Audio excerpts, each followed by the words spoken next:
The fishing rod slipped from Wyatt Callahan's hand the moment his daughter yelled, "Dad, there's someone over there." And when he turned, he saw her. A woman standing far too close to the edge of the lake in heels that didn't belong anywhere near mud. Wyatt's boots squelched as he stepped in front of his 6-year-old daughter, Maisie, shielding her automatically. "Ma'am, you're gonna fall," he called out, not sure if she heard him over the wind sweeping across the water. The woman glanced over, dark sunglasses hiding half her face, blonde hair tucked beneath a cream baseball cap. "I wasn't planning on swimming today," she said, her voice smooth and amused. "Is this your spot?" Wyatt exhaled and glanced around the nearly empty lake. "I don't think anyone owns a patch of mud and mosquitoes." Maisie tugged on his arm. "Dad, she's really pretty." The woman laughed and Wyatt felt his ears burn. "Well, thank you," she said, crouching slightly to Maisie's level. "I like your overalls." "Are you catching anything?" Maisie held up the empty bucket. "No, but Daddy says that's not the point." "That's right," Wyatt muttered, reeling in the line he dropped. "It's not about the fish, it's about the quiet." The woman looked at him again, tilting her head slightly. "That's rare." "Someone who's okay with quiet." Wyatt didn't know how to respond to that, so he nodded toward the log nearby. "You're welcome to sit, if you can survive the bugs." To his surprise, she stepped around the mud without hesitation and perched on the log, crossing her legs carefully. "I've survived worse." Maisie plopped beside her on the ground with no hesitation. "What's your name?" "Elyra." She took off her sunglasses and smiled. "What's yours?" "Maisie, my dad's Wyatt. We come here every Saturday 'cause it's free." Wyatt winced.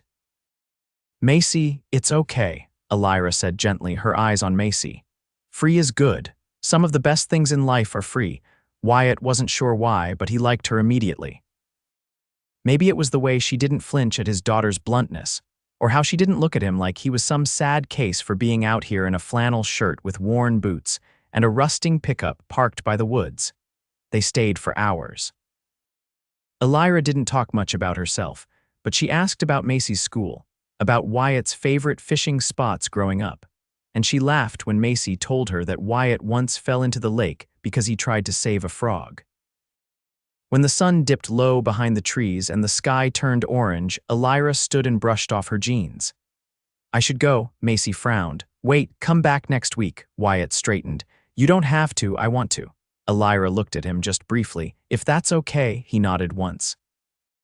"Sure, same time." She smiled again, and this time it felt different. Real. Warm. Maisie waved as she walked toward a sleek black car tucked off the road. Wyatt's brows furrowed. "That's not exactly a local car," he murmured. Maisie shrugged. "Maybe she rents it." He didn't think much more of it until the following Saturday came, and Elyra returned this time with a small cooler of lemonade and snacks that Maisie declared were fancy daddy, and a blanket that looked like it didn't belong anywhere near dirt. Week after week, she came back, sometimes in jeans, sometimes in crisp clothes, but always with a smile for Maisie and a quiet look for him. Wyatt found himself counting down the days until Saturday. He'd catch himself thinking about her when he was fixing cars during the week or folding Maisie's laundry during the late nights.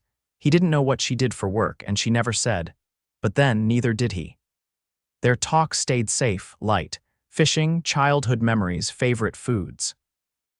But there were moments where her eyes lingered too long, or she'd laugh and glance away quickly, like she'd let something slip. Wyatt didn't push. He was a single dad with a mortgage he could barely afford and a daughter who already had too many questions about where her mom went. He didn't have space for mystery women with expensive cars and manicured nails. But still, he couldn't stop thinking about her. It wasn't until the 6th Saturday that things changed. They were sitting on the blanket. Maisie had dozed off after a long afternoon of splashing in shallow water, and Wyatt found himself watching Elyra instead of the lake. "You ever gonna tell me what you do?" he asked quietly. Elyra didn't look away from the water. "You ever gonna tell me what you're afraid of?" That made him pause. "What makes you think I'm afraid of anything?" She finally looked at him. "You look at me like you're waiting for me to vanish." He didn't answer right away. "Then, people like you don't usually stick around. People like me. You smell like expensive perfume and bring bottled lemonade that probably costs more than my rent." Elyra was quiet for a long moment. Then she reached into her bag and pulled out a thin leather wallet. She handed it to him. He frowned and opened it. Her ID read, Elyra Hastings. But what caught his eye wasn't the name, it was the company card tucked in next to it. Hastings Ventures, CEO. He looked up slowly. You're a billionaire, she said quietly. Yeah, he swallowed. You're joking. I'm not. Wyatt stood abruptly, heart pounding. Why the hell are you here? She stood too. Because I wanted to be. You could be anywhere in the world and you're sitting on a muddy lakeside with me and my daughter. I like it here. No. No, this is some kind of game. What did you see the sad single dad and think, oh, let's slum it for a while? Her face fell. Is that what you think? I don't know what to think, Maisie stirred, and Wyatt dropped his voice instantly, moving to kneel beside her, brushing her hair back. When he looked up again, Elyra was already gathering her things. I didn't come here to mess with you, Wyatt. I came here because it's the first time in a long time I've felt real peace, and because I like your daughter. And because, she paused, swallowing, I like you. He stared at her, stunned. I won't come back if you don't want me to, she said quietly. But I meant what I said. The best things in life aren't bought. She turned and walked away, the leaves crunching beneath her heels. Wyatt stood there, heart racing, Maisie leaning sleepily against him. Daddy, she mumbled. Yeah, bug. Why did Elyra leave? He didn't answer, because the truth was, he didn't know if he wanted her to. Maisie fell asleep in the truck on the way home, her cheek pressed against the window, one hand still clutching the corner of the blanket Elyra had brought. Wyatt didn't have the heart to pull it away from her. He drove in silence, every mile bringing a heavier weight to his chest. She was a billionaire. He didn't even know what that meant in real life, not really. He'd heard the word on the news, seen it on Forbes covers in checkout lines, but he never expected it to collide with his life like this. And not in the form of a woman who knew how to bait a hook and made his daughter laugh until she hiccuped. He pulled into the driveway of the small house he'd rented since Maisie was born. The porch light flickered, and the siding needed repairs he couldn't afford. He sat behind the wheel for a long time before lifting Maisie from the seat and carrying her inside. She stirred only once, mumbling something about pancakes and frogs. After settling her into bed, he stepped out onto the porch. The wind had picked up, stirring the wind chime his mother had hung when she was still alive. It clicked and clinked, too soft to interrupt his thoughts. What was he supposed to do now? He didn't want to believe Elyra had lied to him. She hadn't, technically, but she'd let him think she was someone else, someone normal. And now he couldn't unsee the sleek car, the leather wallet, or the way her voice had slipped from warmth to steel in one breath when he accused her of playing a game.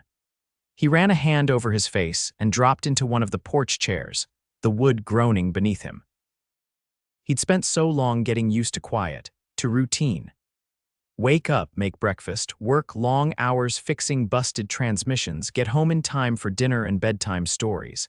There hadn't been room for anything else. Not since Maisie's mother left. He hadn't expected Elyra, and now she was gone. The next day, Maisie padded into the kitchen as he was flipping eggs in a dented skillet. Her hair stuck out in every direction. He handed her a plate. Is Elyra coming back next weekend? He paused, spatula hovering over the pan. I don't know, Maisie frowned. Did she get busy? Maybe. He placed the eggs on her plate and avoided her eyes. Eat up, she chewed slowly. Can we go to the same spot anyway? Just in case he wanted to say no, he should have. But instead he nodded. They went the next Saturday and the one after that. Elyra never showed. By the third weekend, Maisie stopped asking. Wyatt tried to pretend it didn't bother him. He focused on his work, took extra shifts at the garage, fixed the leaky pipe under the sink that he'd been ignoring for months. But every time he sat beside the lake, he found his eyes drifting to the bend in the trees where she used to appear. Then, 3 weeks after she left, he got a call at the garage. He was elbow-deep in the engine of a battered minivan when the shop's phone rang. He wiped his hands on a rag and picked it up. Callahan Auto. Mr. Wyatt Callahan. The voice was unfamiliar, male, clipped. Yeah, who's this? I'm calling on behalf of Miss Elyra Hastings. She's requested your presence at the Hastings Foundation's charity gala this Friday evening. Wyatt blinked. I think you've got the wrong guy. There's no mistake. The invitation will be delivered to your home this afternoon. Formal attire required. Transportation will be provided. The line went dead before Wyatt could ask another question. He stood there, phone still in hand, heart beating fast. What the hell was she doing? When he got home that night, a black envelope was wedged into the screen door. Inside was an invitation made of heavy cardstock, his name printed in precise gold letters. There was no note. Just a date, a time, and a location, the top floor of the Hastings Hotel downtown. On Friday, he stood in front of his closet for nearly 20 minutes before pulling out the only suit he owned. It still fit, mostly, though the sleeves were tighter around his arms now. He hadn't worn it since his mother's funeral. Maisie sat on the bed, swinging her legs. "Where are you going?" "There's a thing, just for tonight." "Will there be dancing?" "I don't know, probably," she tilted her head. "Are you gonna dance?" He hesitated. "Only if someone makes me," she grinned. "I hope Elyra makes you." He didn't answer. There was a knock at the door. He opened it to find a man in a black suit standing beside a sleek car that looked like it belonged in a movie. The man nodded once and opened the rear door. The ride downtown felt like something out of a dream. Wyatt kept his hands on his knees, afraid to touch anything. When they pulled up to the hotel, he stared up at the towering glass structure with a sinking feeling in his stomach. The valet opened the door, and Wyatt stepped out, suddenly aware of his scuffed shoes and dated tie. Inside, the lobby was marble and gold. Chandeliers glowed overhead, and a string quartet played softly near the elevator bank. A woman in a crimson dress approached him with a tablet. "Mr. Callahan?" "Yeah, right this way." She led him to a private elevator. When the doors opened on the top floor, he stepped into another world. The ballroom stretched endlessly, with floor-to-ceiling windows overlooking the city skyline. Crystal glasses clinked. Waiters in white gloves passed trays of food he couldn't identify. Guests moved like they belonged there, elegant, polished, untouchable. And then he saw her. Elyra stood near the center of the room, speaking to a man in a tailored tuxedo. Her dress shimmered like midnight off one shoulder, hair swept back in a way that made her look like she'd stepped off the cover of a fashion magazine. She turned, as if sensing him. Their eyes met. The man beside her said something, but she didn't respond. She moved toward Wyatt, cutting through the crowd like a current. He didn't breathe until she stopped in front of him.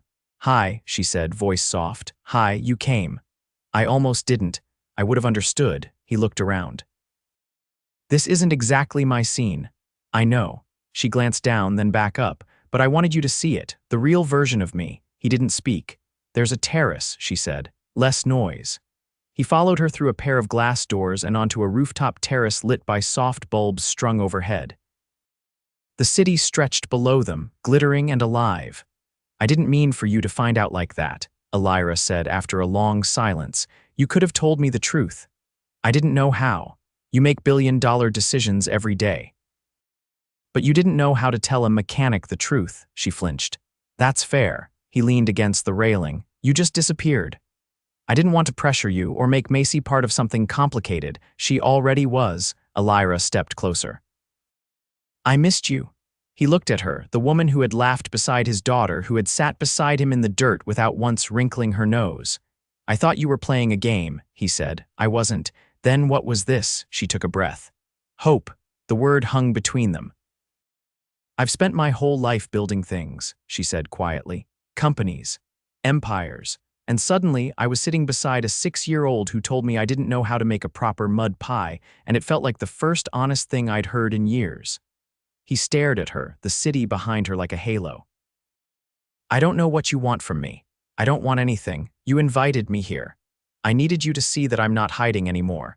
And what happens now, that's up to you." He didn't move, didn't speak. The wind rustled her dress and the city noise hummed below. Finally, he said, "I'm not going to be a project for you. You're not. I have a kid, I know. I have bills I can't pay on time. I don't care, you should." She stepped even closer, voice low. "I care about how she looks at you like you hung the moon. I care about how you tuck her hair behind her ear when she's asleep. I care that you never once asked me for anything." He looked away. Elyra reached for his hand. "Come back with me, just for tonight. Let me show you the rest." He hesitated. Then, slowly, he let her fingers close around his. She smiled, not polished, not poised, just real.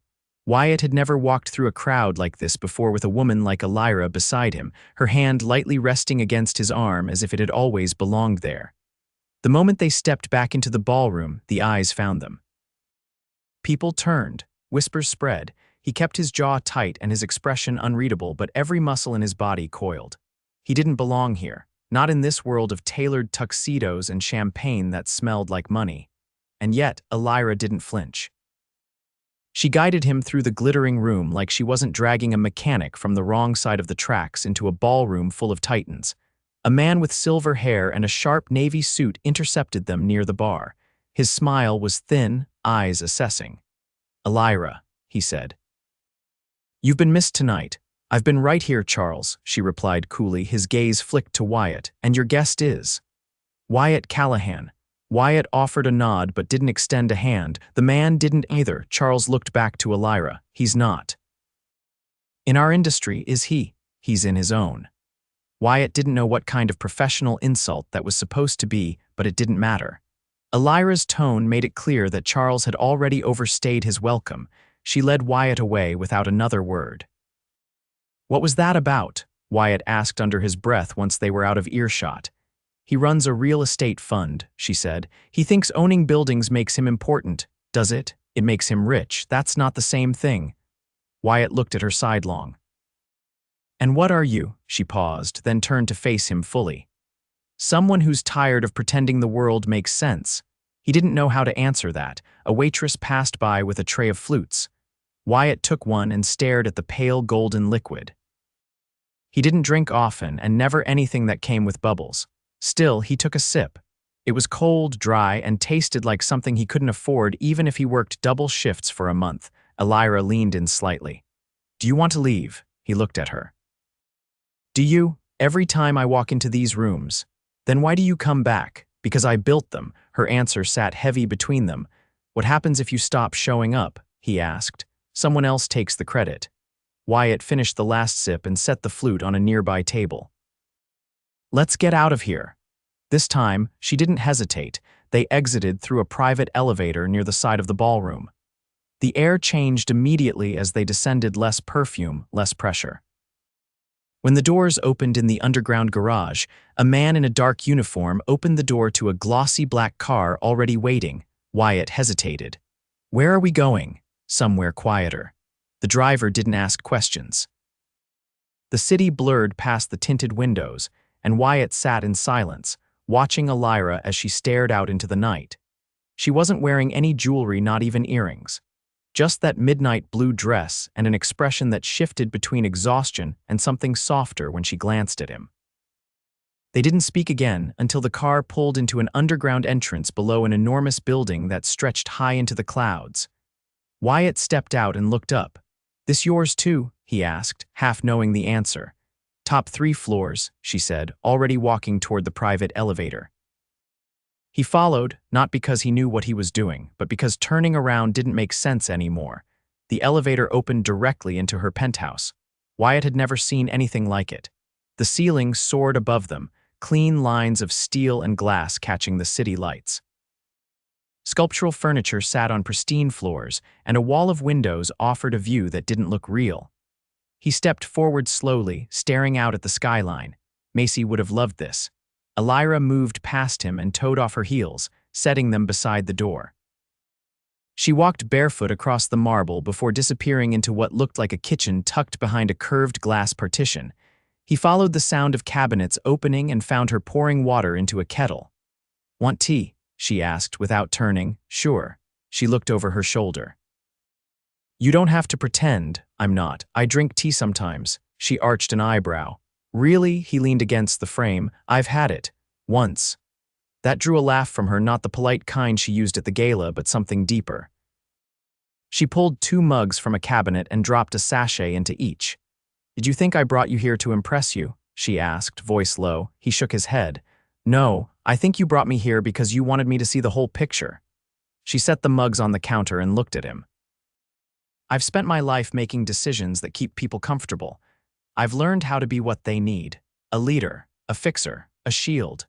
Who are you when no one needs anything?" Her voice was barely above a whisper. "I don't know." He stepped forward slowly until there was barely a breath between them. "You ever been to a school play?" he asked suddenly. She blinked.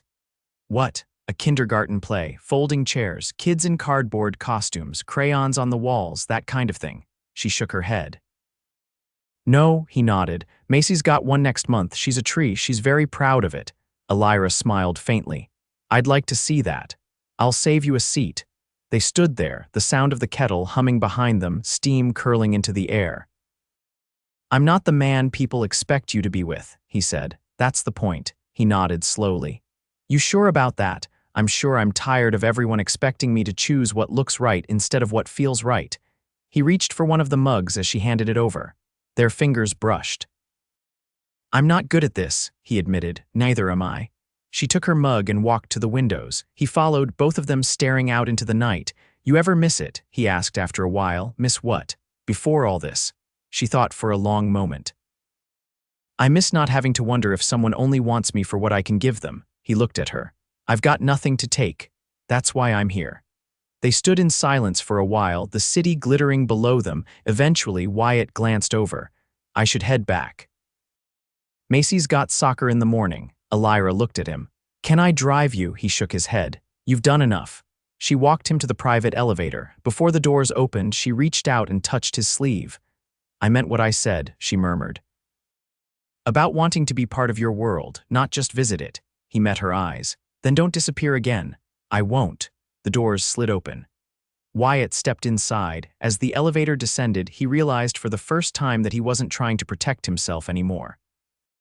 He was trying to figure out where she fit and how to make room for her. When he got home, Maisie was curled up on the couch with a blanket wrapped around her shoulders and a half-empty bowl of popcorn in her lap. Clara, the teenage neighbor who babysat sometimes, was dozing in the armchair.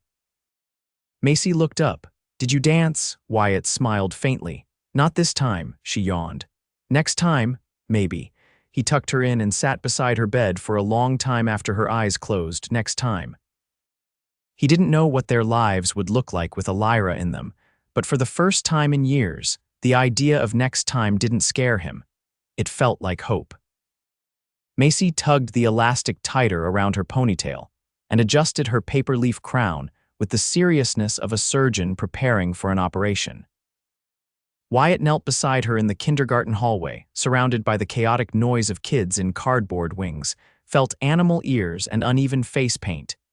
"You nervous, Bug?" he asked, smoothing a wrinkle in her brown costume. She shook her head. "Trees don't get nervous. We're just supposed to sway and be calm." "Well, you're the best tree in the forest," she grinned, missing one of her front teeth. "Is Elyra coming?" He glanced at the clock near the classroom. "She said she would." Maisie nodded and joined her classmates as they filed into the gymnasium. Wyatt stood and walked toward the rows of folding chairs that filled quickly with parents juggling snacks, siblings, and programs printed on neon green paper. He spotted an empty seat near the middle and squeezed past a woman carrying a toddler who was already chewing on a juice box. As he sat, his eyes scanned the entrance again, still no sign of her. He didn't know why he felt that familiar tension building in the back of his neck. She hadn't given him any reason to doubt her since the gala. If anything, she'd been more present than he could have imagined. Trips to the lake had resumed. They'd taken Maisie to a Saturday puppet show at the library. Elyra had even tried a gas station breakfast sandwich just to prove she could. But still, this felt different. This wasn't a glittering ballroom or a marble penthouse. This was loud, sticky, and full of construction paper glued by shaky hands. It was his world. A hand touched his shoulder. He turned and there she was. Elyra wore jeans and a soft navy sweater, her hair pulled back into a low braid. No makeup, no heels. Just her, holding a juice pouch and a pack of fruit snacks like she'd been doing this forever. "I got the last Capri Sun from the vending machine," she whispered as she slid into the chair beside him. It felt like a high-stakes auction. He leaned close. "You made it." She looked at him. "Of course I did." The lights dimmed. A teacher stepped onto the stage and welcomed everyone with the enthusiasm of someone who'd survived a week of glitter and glue guns. Then the curtain opened, and a parade of 5-year-olds shuffled into view. Maisie stood in the center, her arms outstretched like branches, swaying gently with the music. Wyatt watched her, heart full and throat tight. Elyra's hand found his, fingers lacing with his without hesitation. When the show ended and the applause settled, they waited near the side hallway for the kids to come out. Maisie barreled straight into Elyra, hugging her waist with a triumphant squeal. "Did you see me sway? You were perfect," Elyra said, crouching to her level. "I've never seen a more graceful tree." "Daddy said that too." Great minds. Wyatt watched them, something warm settling deep inside him. He hadn't imagined this. He wasn't waiting for it to slip away anymore. They stopped for ice cream afterward. Maisie picked cotton candy swirl and stained her tongue blue. Elyra picked pistachio and Wyatt stuck with chocolate fudge. They sat outside on a metal bench as the late afternoon sun softened over the rooftops. "Can we go to the lake tomorrow?" Maisie asked, legs kicking back and forth. Wyatt looked at Elyra. "You free?" She nodded.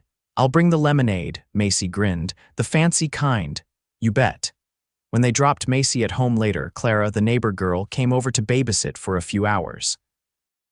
Wyatt had promised Maisie they'd pick a weekend to go camping soon, and Clara had agreed to bring over her family's old gear so they could sort through it. With Maisie content and Clara settled in, Elyra and Wyatt drove in silence. Not to the lake. Not to the penthouse. She didn't tell him where they were going. He didn't ask. When they pulled onto a quiet private road lined with budding trees and wildflowers, Wyatt raised an eyebrow. "You'll see," she said. The car stopped in front of a pale brick house with wide porches and blue shutters. It sat on a gentle slope overlooking a winding creek. A swing hung from the front tree, swaying slightly in the breeze. Wyatt stepped out slowly. Elyra joined him on the front path, keys in her hand. "I bought this place 2 years ago," she said. "I didn't know why, it was too quiet. Too far from everything I thought mattered, but I couldn't bring myself to sell it." He looked at her. "I want you to see it, not because it's expensive, not because it's mine, because it could be ours." His throat tightened. "Elyra, you once said you didn't know where I fit. I think I do now." She walked up the steps and unlocked the door. Inside, the house was sunlit and warm, nothing showy. Hardwood floors, cream walls. A kitchen that looked like it had been used for more than takeout. A hallway lined with built-in bookshelves. A window seat overlooking the creek. He moved slowly through the space, absorbing every detail. The air smelled faintly of lavender and something like possibility. "There's a room upstairs that gets morning light," Elyra said softly behind him. "I thought Maisie could paint in there, or keep a reading nook." "If she wants," Wyatt turned. "You're serious." "I want to build something that doesn't come with stock reports or quarterly earnings. I want to wake up and make pancakes that burn a little around the edges. I want to fight over whose turn it is to fold laundry. I want to be late for soccer games and school plays and still show up anyway." He crossed the room to her. "I want all of that," she said. "With you, with Maisie, if you'll let me." He didn't answer with words, he kissed her. Not like the first time where it had been hesitant and charged and uncertain. This was quieter, surer, the kind of kiss that said yes without needing a speech. When they pulled apart, Elyra rested her forehead against his. "I never thought I'd find this," she whispered. "Me neither," he said. "But I'm not letting it go." Later, they stood on the back porch, arms wrapped around each other as the sky turned dusky pink. The creek bubbled gently below. A few birds dipped through the trees. "This place doesn't feel like a palace," Wyatt said. "It's not. It feels like home." She smiled. "Then let's make it one." He turned to her. "You sure you want mornings with cereal spills and last-minute school projects and a kid who asks 100 questions before breakfast? I want every second of it." A breeze swept through the porch, lifting a loose strand of her hair. "And I want you," she added. "Exactly as you are, no makeovers, no upgrades, just you." He kissed her again, his hand at the small of her back. "Then you've got me." 2 months later, they moved in. Maisie picked the bedroom with the slanted ceiling and asked to paint it light purple. Elyra let her. Wyatt built a tree swing in the backyard, and Elyra surprised them one morning with a golden retriever puppy she named Juniper. On Sunday mornings, they made waffles. On Friday nights, they curled up on the couch, Elyra in leggings and socks, Maisie between them, Wyatt's arm around them both. There were messy days. Days when the pipes leaked or Maisie got sick or Wyatt came home with grease on his shirt, and Elyra's conference call ran late. But every night they ended up in the same place together. Love didn't need chandeliers or private elevators or rooftop views. It just needed a lake, a kid, the right person, and a chance, and they took it. Every single day. The first time Wyatt brought Elyra to meet his father, it rained so hard the windshield wipers squealed in protest. "Are you sure it's okay we're coming today?" Elyra asked, glancing at the gray curtain sweeping down the mountainside. Her boots tapped nervously against the truck floor. "He's expecting us," Wyatt said, gripping the wheel. "Besides, he'll be thrilled to know I'm seeing someone who hasn't rebuilt a carburetor for fun." Elyra gave a short laugh, but her fingers remained tightly laced in her lap. "I just don't want to be too much. Or not enough." "He's the one who taught me not to care about either," Wyatt said. "He'll like you. He might ask you to help him with the vegetable garden, though. I can try not to kill anything. He never managed to keep the tomatoes alive, so you're already on even ground." Wyatt's father lived in a small cabin tucked into the woods just outside the edge of town, the kind of place where cell reception vanished and the only sounds came from birds and the occasional wind chime. The driveway was narrow and flooded in a few spots, but Wyatt guided the truck through with practiced ease. The old man was already on the porch, a mug in hand and a blanket across his lap. He stood slowly as they pulled up. Wyatt stepped out first, waved, then walked around to help Elyra down from the truck.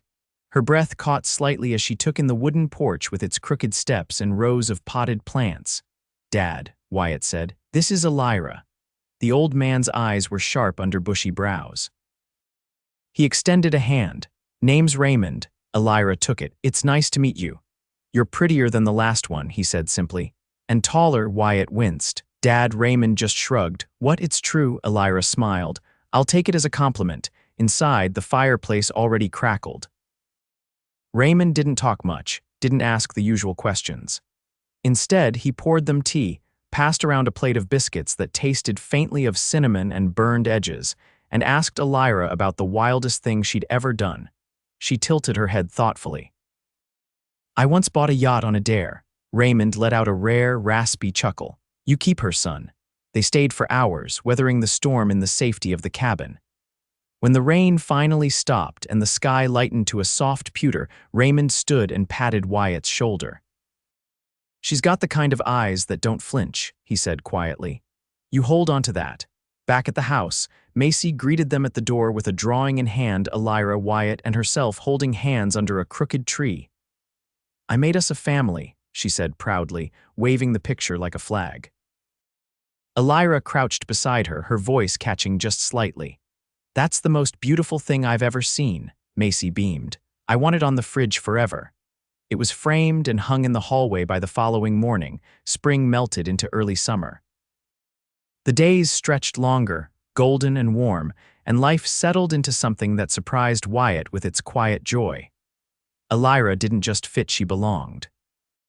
She planted flowers with Maisie, burned pancakes with him on lazy Sundays, and once showed up at the auto shop with sandwiches for the whole crew just because. There were no grand announcements, no proposals, just the steady, certain way she began to stay. One evening, Wyatt found her in the backyard, barefoot in the grass, her phone forgotten on the patio table. She was watching Maisie chase Juniper in wide loops around the swing set. He wrapped his arms around her from behind. "You're not even pretending to check your email anymore." "I resigned this morning," Wyatt blinked. "You what?" "I stepped down as CEO. I kept my shares, but I'm not running the company anymore." It took a moment for the words to sink in. "Are you okay with that?" "I've been preparing for it for months. I just needed to be sure I wasn't running away from something, but I'm not. I'm running toward something else." She turned to face him, her expression open and steady. "I'm not interested in building empires anymore, Wyatt. I want to build a life." He kissed her, sun warmed and breathless. "You already are." That summer, the three of them took a road trip in Wyatt's old truck. No destination, just a map, a cooler full of snacks, and a list of state parks pinned to the glove compartment. They hiked. They camped. They roasted marshmallows. Maisie declared she wanted to live in a tent forever, until it rained all night and her sleeping bag got soaked. Elyra never once reached for a laptop. She didn't take a single call. She learned how to make fire without matches and taught Maisie how to skip stones. When they returned home, the house felt fuller than ever. A few weeks later, they hosted a backyard dinner for Wyatt's coworkers and their families. Elyra grilled corn with Wyatt, barefoot on the deck, a dish towel slung over her shoulder. Maisie ran through the sprinkler with the neighbor kids, shrieking. No one talked about money. No one cared. After everyone left and the stars came out, Wyatt sat on the porch steps with Elyra leaning against his side. "I've been thinking," she said. "Dangerous start." She laughed. "I want to do something with the property behind the creek. There's enough space to build something small. A studio, maybe a greenhouse." He looked at her. "For you, for all of us, for whatever comes next." He was quiet for a moment. "You've already given us more than I ever thought we'd have," she shook her head. "I haven't given you anything, Wyatt. We built this together." He reached for her hand. "Then let's keep building, as long as it takes." Years passed, Maisie grew. Elyra started a small foundation focused on childhood literacy, but she ran it from home, usually while wearing socks with cartoon frogs and drinking her new favorite gas station coffee. Wyatt expanded the garage, brought in 2 more mechanics, and finally got to fix up the old motorcycle he'd kept in the shed for a decade. They still went to the lake every Saturday. Sometimes they fished. Sometimes they just sat. Sometimes Elyra brought a book and Maisie brought her sketchpad, and Wyatt brought nothing but himself, which was more than enough. One autumn morning, Wyatt walked into the kitchen to find Elyra standing at the counter in a faded hoodie, holding a mug with a chip in the rim. She turned toward him with eyes brighter than usual. "I was thinking," she said slowly, "that it might be nice if we made it official." He raised an eyebrow. "You're proposing to me with bedhead and yesterday's hoodie. Do you need a ring and a white dress to say yes? Not from you." He wrapped his arms around her, pulled her close, and whispered into her ear, "Name the day." They got married in the backyard under the tree with the swing. Maisie stood beside them as they said their vows. The guest list was small, the flowers were wild, the cake was lopsided. The music came from a Bluetooth speaker that glitched halfway through their first dance. It was perfect. Afterward, as the sun dipped low and fireflies blinked over the grass, Wyatt kissed his wife beside the swing they'd built together and whispered, "You were never too much. You were just enough to change everything." She smiled against his mouth. "And you were everything I never knew I needed." Years later, when Maisie graduated high school, they hosted a party under string lights in the same backyard. She wore a crown of daisies and read aloud a speech she'd written about what made a family. Elyra cried. Wyatt did too, but blamed it on the wind. They never stopped choosing each other, not once. Not when things got messy, not when life threw them sideways. Not when Maisie went off to college and the house felt too quiet. They filled it again with laughter, with friends, with new dreams. And every Saturday, no matter what, they still went to the lake together. Always.